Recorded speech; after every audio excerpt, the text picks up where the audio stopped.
मुंबई महापालिकेकडून वाजत गाजत सुरू करण्यात आलेल्या सौंदर्यीकरणाचा पुरता बोजवारा उडालाय।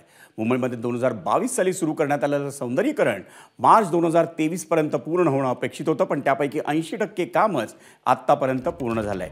या कामांवर खर्च करण्यात आलेल्या 750 कोटी रुपयांचा चुराडा झाल्याचा आरोप करण्यात येतोय। मुंबईभरातील दिव्यांचे खांब आणि झाडांवर करण्यात आलेली विद्युत रोषणाई अनेक ठिकाणी बंद पडली आहे। नव्याने रंगवण्यात आलेल्या भिंतीचे रंग उडाले आहेत आणि त्यामुळे मुख्यमंत्री एकनाथ शिंदेही नाराज असल्याची माहिती मिळते।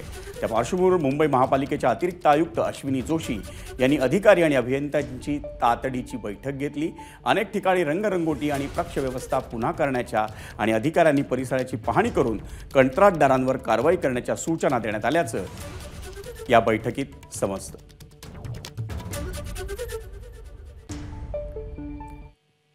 मुंबईत झालेल्या सौंदर्यीकरणाचा आणि त्यावरच्या खर्चाचा आढावा घेऊया आपण ग्राफिक्समधून। मुख्यमंत्री एकनाथ शिंदेंनी मुंबईचा कायापालट करण्याचा आदेश दिला होता आणि त्यानंतर मुंबई महापालिकेकडून सौंदर्यीकरणासाठी 1700 कोटी रुपयांची तरतूद करण्यात आली।